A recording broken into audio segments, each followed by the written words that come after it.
I started in 1993 selling cars right out of high school. So Would it make you feel bad if I told you I was born in 1993? No, I'm good. I'm all right. Well, I wasn't alive in 1993. That even makes me feel worse. Okay, so, yeah.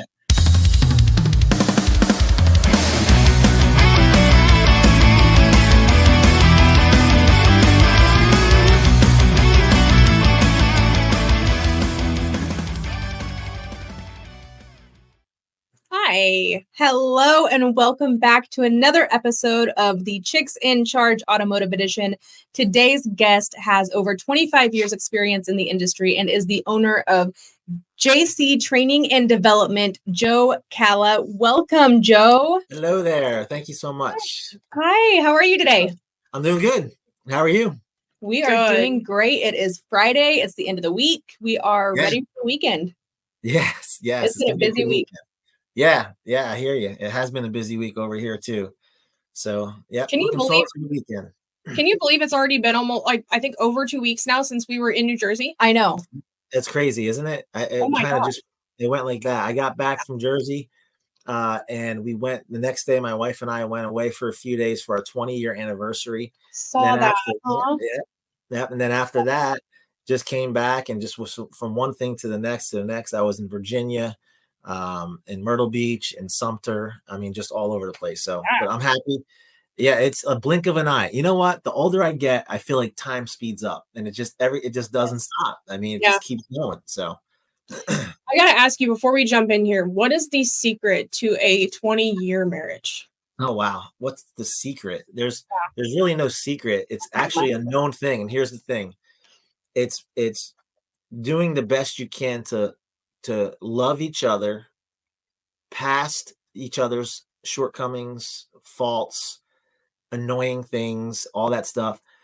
There's definitely disagreements. There's definitely learning how to live with each other's, quirkinesses and all the different things like that. But I think, the scripture talks about love, right? Love being patient, kind, and not keeping a record of wrongdoing, forgiving, all the different things that are in there and the characteristics of love. And it's, love is more than just, I love you because you make me feel this way. That's a selfish love, right? I love you because I get this from you is all of that. Really what you're saying is I love me when you say that.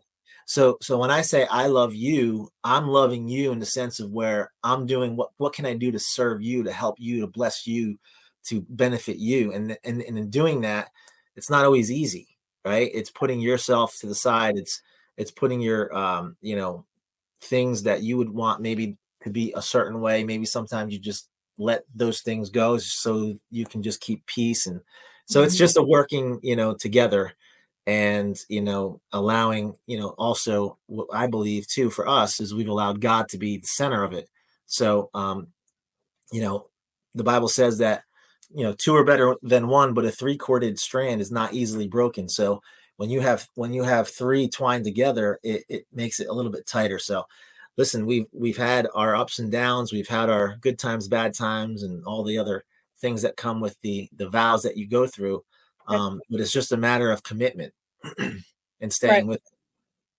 It reminds me, there was the gentleman who married us, put in something in our vows that I always kind of go back to, in those times of struggles, that was, that I vow to have the heart of a servant that's not based upon reciprocation. Mm-hmm. And I think as humans, we are selfish by nature. And so that's one of the things that we always have to get back to is I'm going to keep giving even when you're not giving me. Yeah. And listen, I'm going to tell you this. I mean, I'm a minister as well, as you probably know. And I've performed a lot of weddings. I jokingly say with marriage comes 3 rings. And I'm not sure if you ever heard of this or not, but there's the engagement ring, then there's the wedding ring, and then there's the suffering. So, yeah, just kidding. I'm just joking about the 3rd ring. Okay. So, but ultimately it's just a matter of, like you said, it's just letting ourselves go past ourselves, right? It's not being selfish as much as being selfless. And it's not easy to do sometimes. It's not. So, but it can be done. It can. So she might have already seen it, but I didn't see it. And I'm sure that our listeners didn't see it. Where did you guys go for your 20th? We went to up in the mountains in Brevard, North Carolina, as well as a couple of different other places between North Carolina, South Carolina, up in the mountains there, the Blue Ridge Mountain area. It was really cool. There was no reception in the mountains, so the only time we had reception was in the cabin, and so we were in this cabin all the way at the top of the mountain, and you need an all-wheel drive vehicle to get to it because it's very steep. The grade is very steep, so it was an adventure for sure. It's funny awesome. How we've built everything up to make sure that everything has Wi-Fi or has cell reception, and then the best, most luxurious vacations are the ones where you get to disconnect. Oh, yeah. It's almost like we're going back now. Like, I don't even want my phone to ring. I don't want anybody to be able to reach me. I was talking to one of our dealers last week who had gone to South Dakota and stayed in a tent. Like they have these luxurious tents that have plumbing, running water, this king size bed in it, but there's no cell reception, no Wi-Fi, no nothing. I was like, that actually sounds really nice. Wow. Mm-hmm. Sounds wild. Yeah. So Joe, sounds cool. Over 25 years of experience in the car business. You've seen a lot. Yeah. So, and you saw a lot up to COVID, and there's people that just got into the car business right before the pandemic hit. So tell us a little bit about some of your experiences and how the automotive industry has changed over the last 25 years. Well, I mean, I got into, I apologize. My dogs are barking because the guy who's doing my lawn just got here. So in case you hear all that noise in the background, I'm sorry. I started in 1993 selling cars right out of high school. So would it make you feel bad if I told you I was born in 1993? No, I'm good. I'm all right. Well, I wasn't alive in 1993. That even makes me feel worse. Right, so 1993, started selling cars right out of high school. And it was a different world back then. But throughout the years, I will say this, people are still people. And this is one of the things I always talk about with my, the salespeople I talk to and managers and stuff. We are just people talking to people. And once we understand that automotive sales, whatever it is that we are in, it's just people talking to people. And we just need to make sure that that's the focus of it. That's the baseline. That's the foundation that we need to build our business on, and the way we handle business is they're people, we're people. And in order for us to be able to work with them, we have to understand people. So, but the things that have changed are things that are very familiar to, it's patterned. So a lot of the stuff that we experience, even though there was firsts with like COVID and stuff like that, those were first time things that we've experienced. And in experiencing those first time things, we figured it out, right? But I will say that there's definitely, ups and downs in the business, mortgage rates, interest rates, car rates, all that kind of stuff, highs and lows. I've seen it all. I mean, I remember back when I was, I went through the 2008 era, right? So in 2008, cash for clunkers. I was at a Toyota dealership. We were working in a store, and it was like, okay, cash for clunkers. People can bring in, a vehicle between this year, and they can get $3,000 for it, and then or something like that. And then they bring other vehicles that were older. They can get $4,000 for it, or newer, $4,000 for it. And so they were just, bringing these things in, and just, so it was just, crazy, wild times when it comes to that kind of stuff. But when it comes to the way that we handle customers, there was financing available, there was leasing available, there was cash purchases. There was interest rates at 0%, 1.9%, 2.9%. There was interest rates at 7-8% at one time.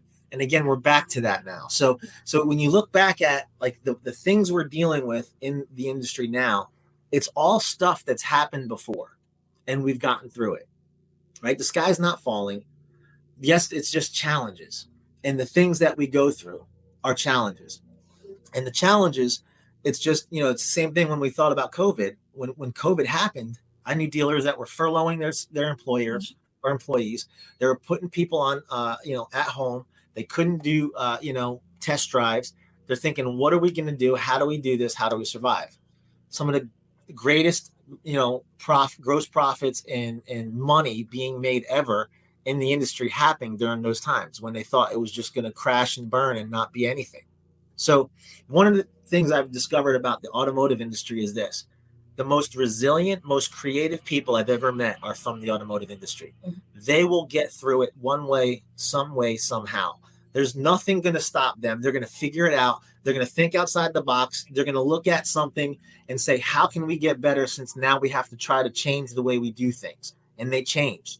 They're very smart people that we have in this business, and very creative, and very, I mean, not stubborn to a negative, but stubborn to the good point, where they're not going to stop.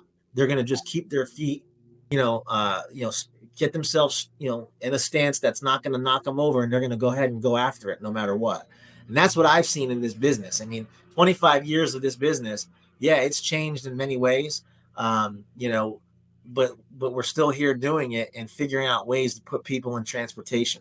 One of the things I always tell my sales teams that I work with is that once you understand the need that somebody has, you can very easily speak to how to get them into it. So, for example, I gave an example many times when I talk to my teams about, Zig Ziglar, when he was alive, he said this. He said, last year, 2 million quarter-inch drill bits were sold in America.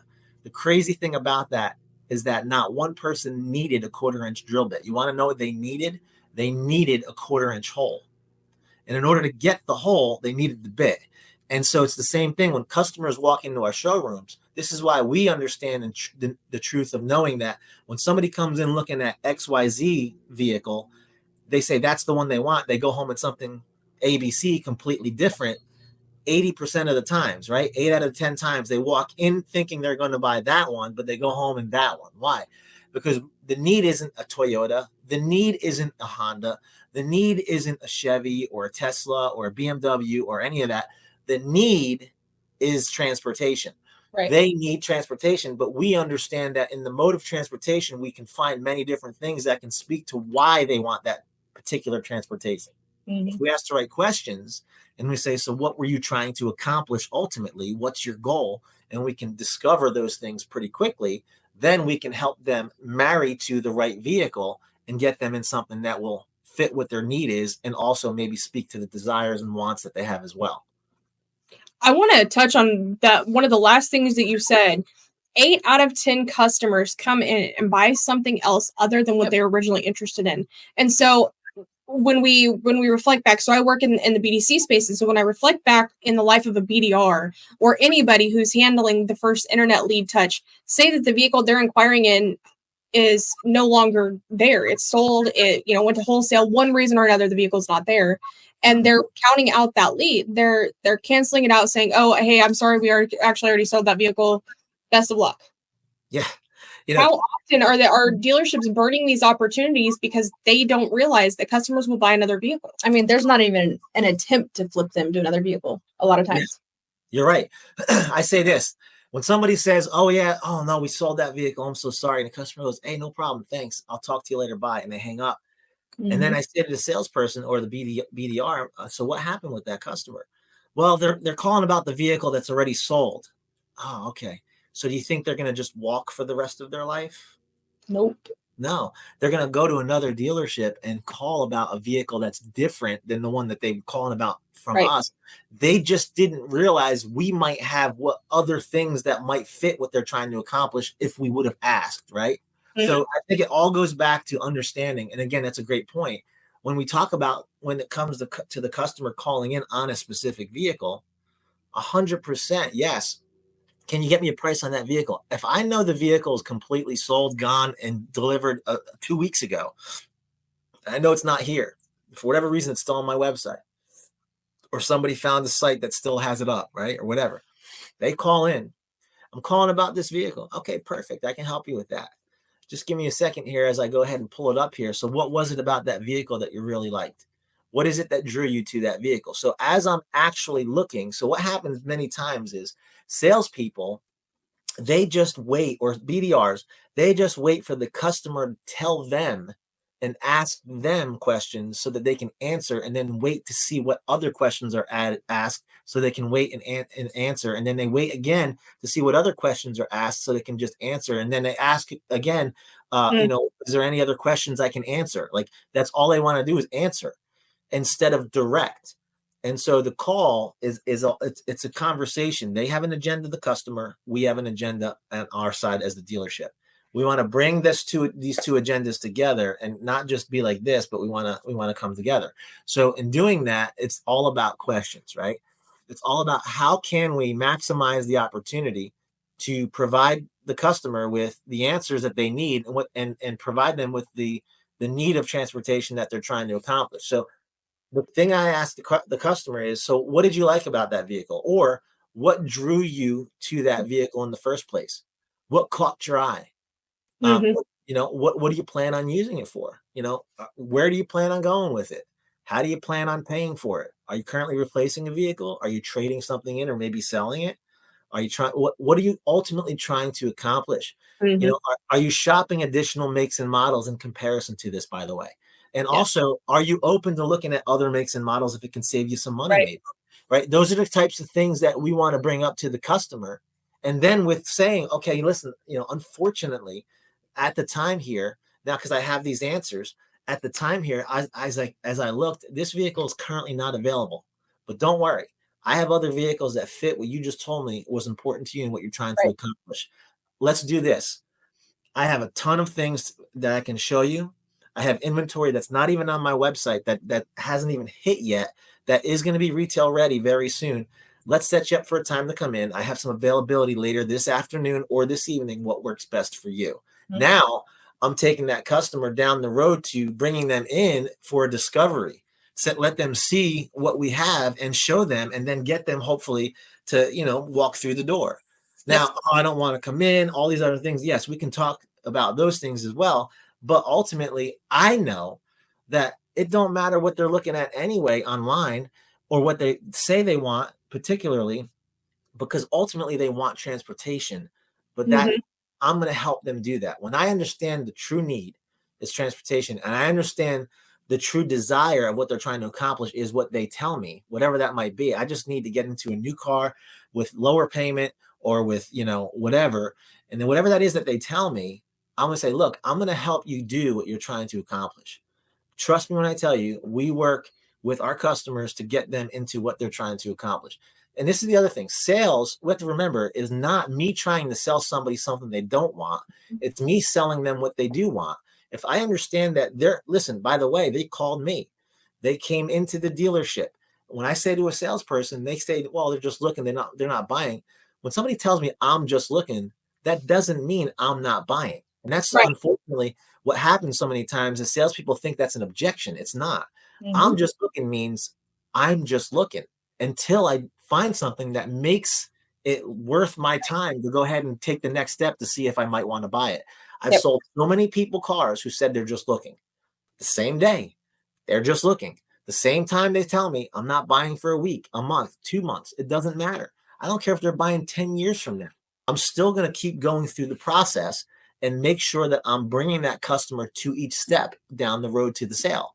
So, and that's the other thing that sometimes we forget is we deviate from the process simply because we think that what the customer says when they tell us, oh, I'm just looking or I'm not ready yet, then we say, oh, great. Well, okay. Well, and then we just, stop.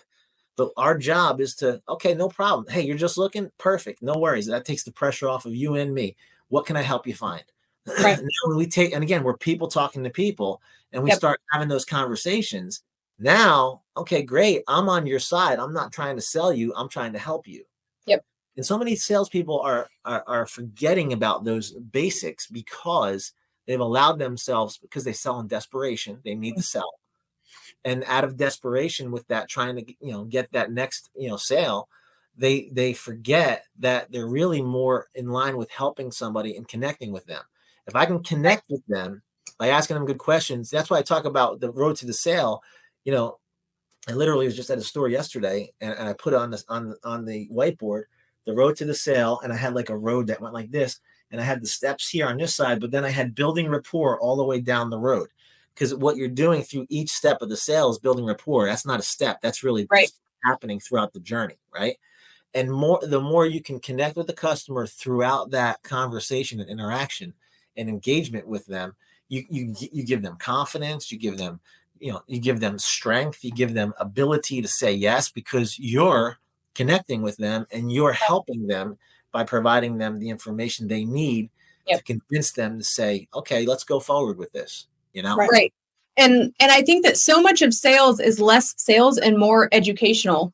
And if salespeople would learn to just educate the consumer, because consumers don't know what consumers don't know. They don't know what all goes into financing, what all goes into the back end of the deal, what all goes into the service department. They don't know what they don't know. And so if salespeople would stop trying to make a transaction and focus more on educating their customers, they would sell a lot more cars. I agree. And the other thing you have to remember too, especially when you get the customer like who says, hey, well, can you get me approved? And like, can you just get me approved? My credit score is this. Well, it's so much more the approvals than just a credit score. Right. And so, and when we again, it goes back to education, can you get me approved? Well, I'm going to do my very best, but here's the thing I'm going to tell you. Well, I went to 2 dealerships already and they weren't able to get me done. Can you?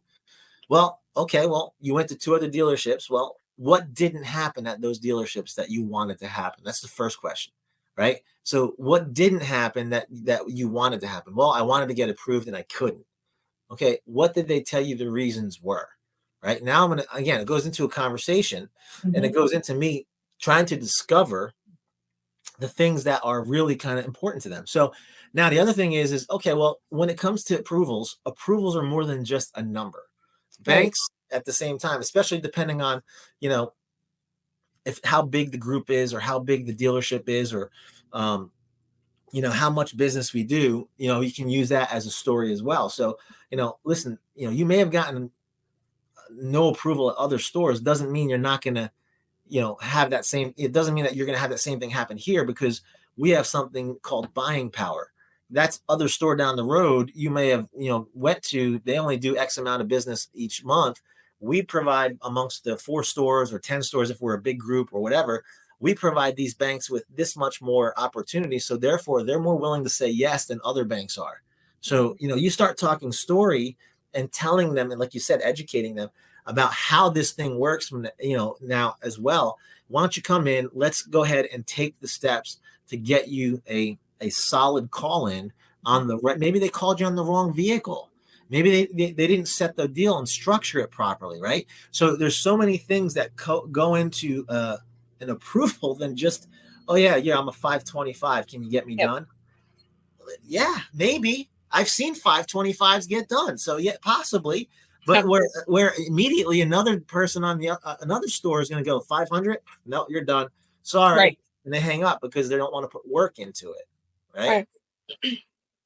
So yeah, there's a lot that goes into it that customers just don't know. And I think that a lot of the entertaining and even the building rapport, isn't just on the sales team. I think that a lot of times if a customer starts on the phone or even on the website, that belongs to the BDC. Right. And a lot of times we forget to tell them that's their job, to build rapport and to not entertain, but to educate them and make sure that they know what they're going to be expecting when they come in. Right. And then it puts less pressure on the salesperson to have to be the sole person doing that. Right. I agree. Yeah. I look at it like, it's like the Olympics just happened. They had the 4x400, right? It was a relay race and they were passing a baton from one person to the next. And so many times it's the same way in this business. We're passing that baton as BDC to sales, from sales to manager, from manager to sales, back and forth. And so many times we're reaching back, trying to get that baton and it's fumbling, it's falling on the ground and people are getting mishandled because they're not handing the baton off properly. So it's all about making sure that, and again, everybody's speaking the same thing, on the same page, working together. That's why I said BDC, business development.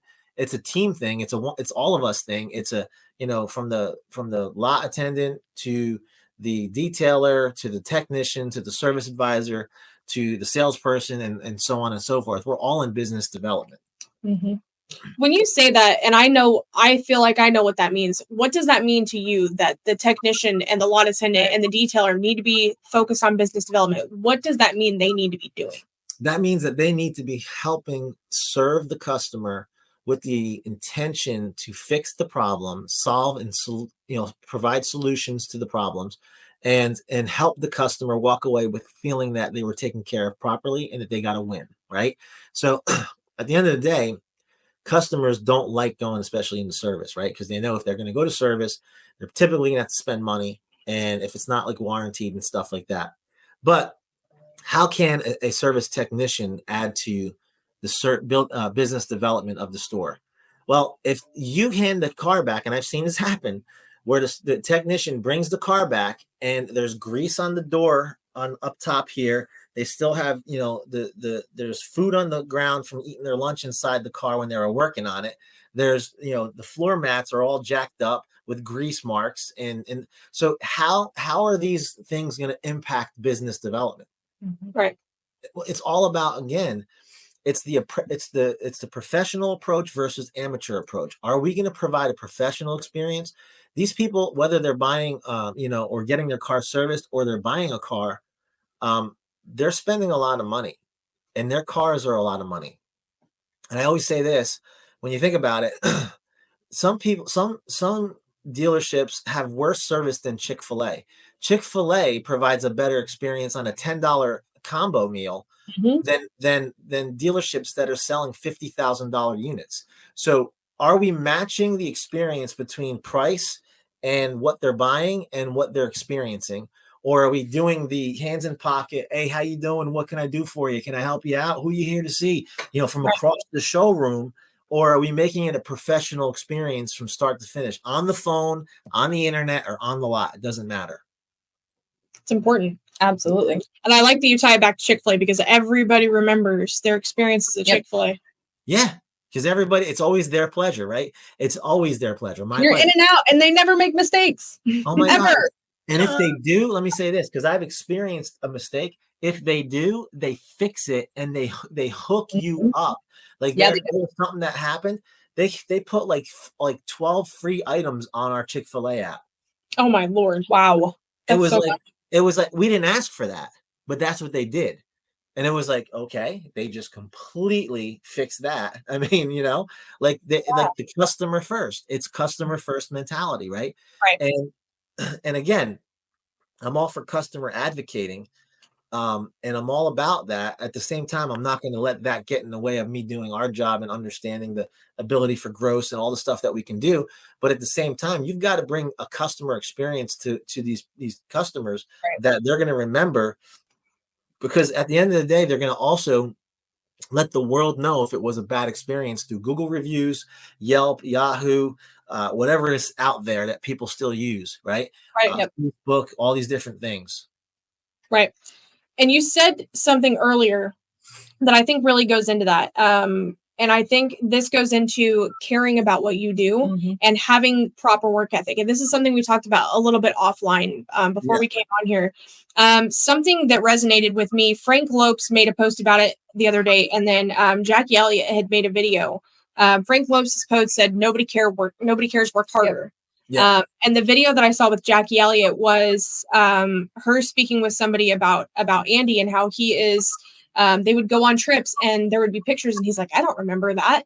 And she's like, well, you were caught up with work. You weren't paying attention. But then you're at work and you're wondering what's going on with the family. You're missing your family. You want to be home. But then when you're at home, you're worried about work. So when you're at work, you need to be working and focused on work. And when you're at home, your feet need to be here. You need to be planted here. And I think that a lot of times we all struggle with that. You know, we're guilty while we're at work that we're not spending time with our families or, taking the vacations or doing the things. And then when we're at home, we're like, oh my God, did I do enough while I was there? Did I get enough deals done? Did I talk to enough customers? And then you're scrambling, trying to make up for it. And so I think that we all as an industry need to be better about that. Yeah, I agree. I think what happens too is we don't identify what a win should look like each day and know what we're winning when we're winning. So like, for example, if you're going to work and people are there. They're just they're there, and then they finish they start their day, they're in their day, and then they finish their day. But in that time, what's the goal? What are we trying to accomplish in the time that we're there?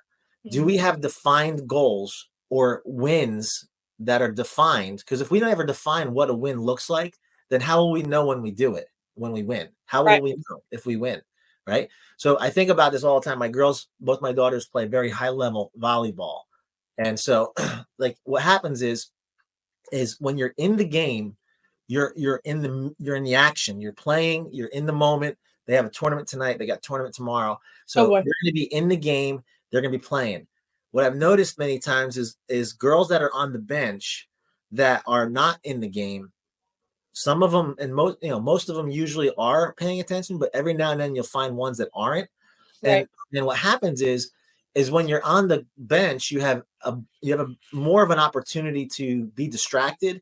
You have more of an opportunity to get lazy. You have more of an opportunity to disconnect from what's happening in the game. And I've even seen it to where, I see certain kids on the bench say, "Hey, what's the score?" When the kids in the game, they know what the score is. Why? Because they're in the game. Their mind is set, they're ready, they're playing, they showed up with intention for action, right? So when you're on the field of play, you should be ready to play. You should be prepared to play, and you should be in the game. What happens is many times in stores, you'll see reps that are sitting there. They're there in the body, but they're not present. Their minds are elsewhere. They've benched themselves. They're on the bench, but they're on the field, right? So at the same time, the benched player is not going to be as active as the one who's in the game. So at the same time, what you have to do is get them to a place where they know what their routine should be and what goals they need to accomplish or what wins they need to achieve throughout each day. Everybody wants to win. I want to win every day. But if I don't have a definition of what a win looks like, then how will I know when I achieve it? So if my win should be 10 engaged conversations with prospects, and if I accomplish 10, strong engaged conversations with prospects, that's a win for me. I'm going to check that off at the end of the day. I had 10 conversations today. That's a win.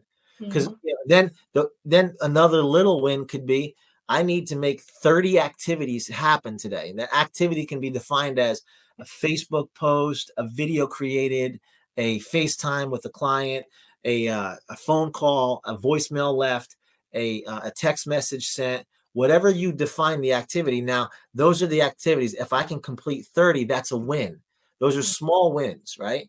Then I can say, okay, sold follow-up completed to, 1 to 5 customers that I've sold each day. I'm going to make a point to speak to somebody I've sold every day. That's a win.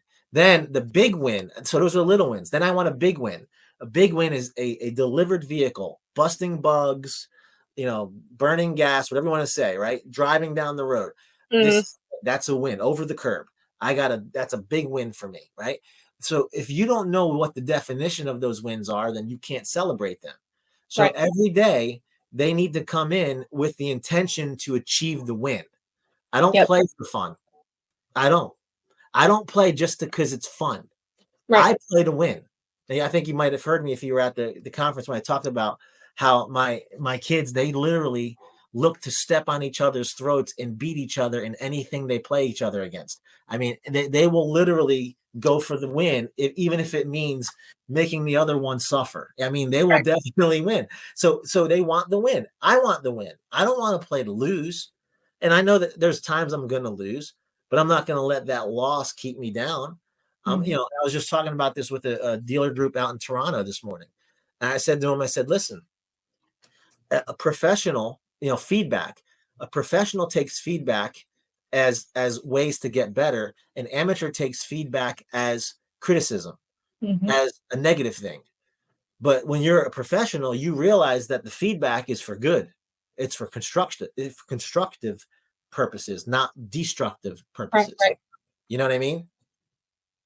Absolutely. So what would you say the biggest obstacle dealerships are facing right now is in the automotive industry? Well, I mean, there's multiple things that are outside of their control. And I always talk about control the controllable, right? So there's things that are outside of the control of the dealership. What are those things? Weather, elections, interest rates, and things like that they can't control. So you can't control the uncontrollables.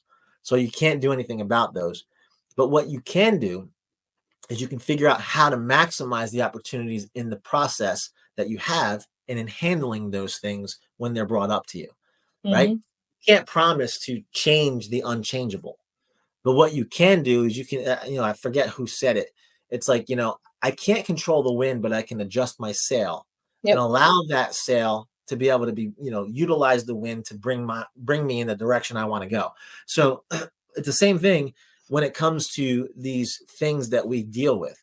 So there's objections that customers bring. There's the interest rate situation that we're going through. There's the, elections that cause people to be a little bit nervous and in fear. They don't know what's going to happen. They don't know what's going to change, what's not going to change, all these different things. So the thing that you want to always go back to is getting the sales team to stay trained and handling each one of those things by role playing, drilling, and rehearsing those responses and figuring, and again, that goes back to execution. So what's the biggest obstacle? The biggest obstacle is getting the sales team to execute on the things that they should do and they know to do. That's what I see. Comes back to accountability. Absolutely. And a lot of time that goes back to management. Because as the management goes, so does the team. And which brings me to this next point, and that is we need to be, especially as managers, we need to be the thermostats of our stores, because thermometers will tell you the temperature. That's your sales team. So close. It's terrible. It's hot. It's cold. It's slow. It's this. It's that. That's a thermometer. They tell you the temperature. But a thermostat not only tells you the temperature, they regulate the temperature. They change the temperature, right? It's like, I see the meme with Mark Wahlberg, Mel Gibson, and Will Ferrell when they're, I forget Stepdad or something like that. I forget what the name. Oh yeah. When there's the the thermostat when they wake up and they're like, the thermostat's on like 84. He's like, oh my God, are you kidding me? Who touched the thermostat? So like they're all like talking about the thermostat, how it can, can change everything, right? So, but the thermostat changes the temperature. If it's too cold, you go to the thermostat, you adjust it, and you can make it hotter. That's the manager. If it's too hot, the manager needs to cool it down. That's the manager that's going to go do the thermostat. So as management goes, so does the entire team. So it's very important. It starts at the top. Yeah. For sure. I want to go back just a little bit when we were talking about the daily routine of the salespeople and having their wins, whether that's 30 activities or 10 engagements, and you'll work a lot with sales teams on their daily routines. What would you say is the top things that each salesperson should have in their daily routine that they may be missing? Okay. So first thing I think is they should come to work with the intention to respond to every customer that has responded to them first. So in other words, when I come in, the first thing I'm looking to do is first of all, I'm going to check my voicemail on my desk phone, because you know how many times salespeople don't even check that? I walk into dealerships and I see these red lights blinking on their phones. I'm like, what's that? They're like, oh, that's where voicemail is. I'm like, all right, let's check your voicemail. I don't know my voice. I don't know my code. Like, what? You don't know how long you've been working here? 2 years. Oh, you don't have your voicemail, pin? Come on, man. There's business sitting in there that you can possibly be missing. And so number one, answer those, right? Respond back to the people who responded to us. If they sent us a text message or email, voicemail, whatever it is, respond. Next, after that, then I'm going to go after, any business that's hot. Right? Any hot opportunities, I'm going to take the hot stuff first and go after that. Why? Because it's hot. It's like anything. You think about it. Time kills deals. So when you take a pot of hot boiling water and you take it off the grate and move it to the side, then what's going to happen to that pot eventually? It's going to down. get cold. It's going to cool down. It's going to get cold eventually. And so it's the same thing with customers. I'm going to deal with the customers that are hot next, that I had communication with, that I'm trying to move that business forward, and then work with them. Then after that, what am I going to do? I'm going to make it a point to, if I have time, I'm going to do some training. I want to at least get, there's something called the rule of 100, right? I want to get at least 18 minutes of training into my day, because after doing something for an entire year, 18 minutes a day, it's over 100 hours. I'll be better than 95% of the people in my industry in that focus if I do that. So I would role play, and I would actually present the numbers, and I would work on doing that because I was very awkward in how I did that. And so I would practice with the salesperson. I would present the numbers. I would actually go back and forth with them so they can see how I'm doing it. And then I would ask them for feedback. So again, I would do that as a salesperson. I would train, I would drill and rehearse and do something to that effect. Then I would also dig into follow-up now of customers that, were in the showroom within the last 7 days, 14 days, and then back, as well. I would also then do, if I had a list, I would do like lease returns or people who are getting ready to mature in their leases as well. Then I would do Facebook post or some sort of a social media post to make sure that I'm staying active out there so people know where I'm at and what I'm doing. Right. And then I would also do sold follow-up calls as well. So I have a plan. I have actually a thing that I call the trusting your sales GPS, right? So I actually have it's like a map, it looks like, where I think I have it here in my my playbook. Yeah, so on here, I have them on this playbook here where it shows you kind of like a map where it's got a turn-by-turn directions to your destination. As a salesperson, this is what they can do. And it's all spelled out right here. And they can look at it and just as a checklist, just go through it as they go. And I love at the bottom of that, you have all of the different social media platforms as well. I saw that. Yeah. Create 1 to 5 creations on the social media platforms weekly. And then, as well, there's also different icons, right? So the icons represent how you actually respond to them. Text, phone call, email, video. So it's use everything you can in every channel you have to try to create business. Yeah. Again, that's the other thing too, is just understanding that, as a salesperson, how can you succeed? We want to make you understand that this is your business. You're a business within a business, and we want you to succeed as a business. But many times people don't know how to because they've never ran their own business. Yep. So we got to teach them how to run that. Well, and I think that salespeople often forget that they have to do their own marketing too. And I think that's hard for them. Yeah, they have to market, they have to create an audience, right? And so a friend of mine, literally 2 houses down, started selling cars during the COVID era, did really well, and did multiple years. 1 year after another, he was salesman of the year of a store, wow. East Coast Honda, right down the street. Started, like I said, in the business right after he got let go from his other job during COVID, and really took to it. And here's how he really made a success from this. He literally would post every day on Facebook something, especially when his people would buy from him. He would post a picture of them holding their sign. He created a sign with a hashtag with his name.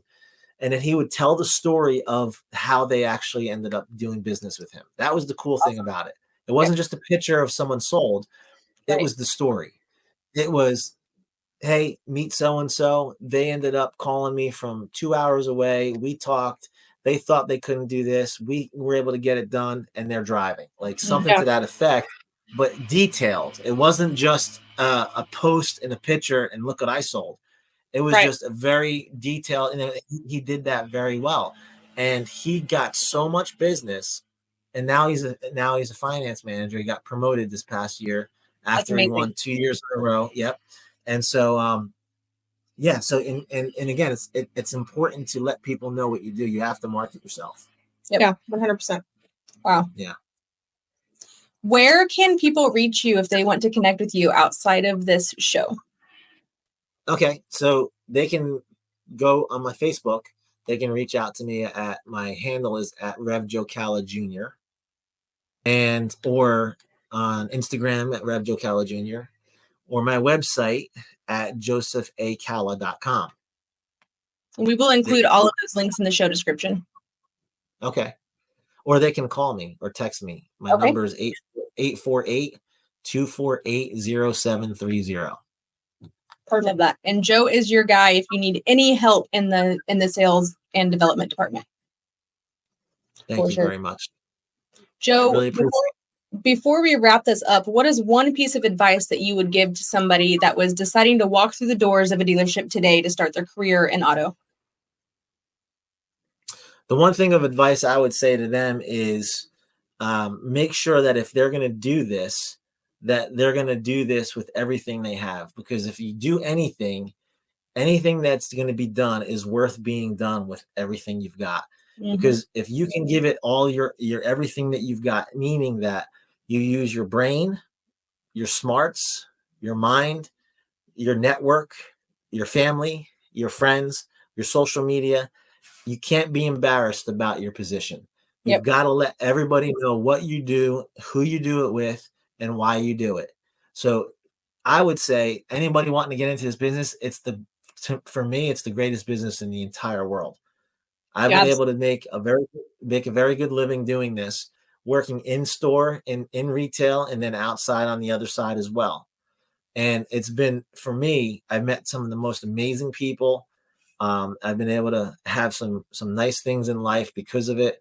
And I've been able to do some great things with great people to impact people and help people do things. That's one of the greatest things for me is seeing people succeed and grow and get things that they wanted to get and have goals meet goals that they thought they never could meet and just see that kind of stuff happen. So if you're getting into business, I think it's the best business in the world, and just give it everything you got. I love that. I might be a bit biased, but I agree. We love the auto industry. Yeah. Frank Lope says, thank God for the car business. Thank God for the car business. I love it. Yes, that's true. All right, Joe. Well, thank you so much for taking the time out of your day to chat with us. This has been so much fun. And for me personally, because I hadn't really met you yet outside of the New Jersey event, I'm so grateful for the opportunity to meet you and to talk with you. I think that you're amazing and you align so much with what we do on our end too. So I'm super thrilled that we were able to sit down and have this conversation today. I am too. So thank you so much to both of you. It's been a pleasure. It's been great seeing you guys and being connected through Anthony and the events that we've been a part of. And hopefully there's another one coming up in the future where we can all join together again. So I'm hearing Arizona is in our future. Yes, I've heard that too. Oh, wow. Okay. All right. I didn't know that. So sneaky little cool. No, I'm excited about that one. All right, guys. Well, in a world where you can be anything, be kind, because you never know what battles others are facing. So while out in the world this week, remember to light it up. I'm Jess. I'm Shasta. And that's Joe. And we've been the Chicks in Charge. Thanks for tuning in, guys. Thank you. Yay, you've made it this far. And if you want to help the chicks out and add some value, make sure you subscribe right now. Click that little red button down below. Do it. Do it now.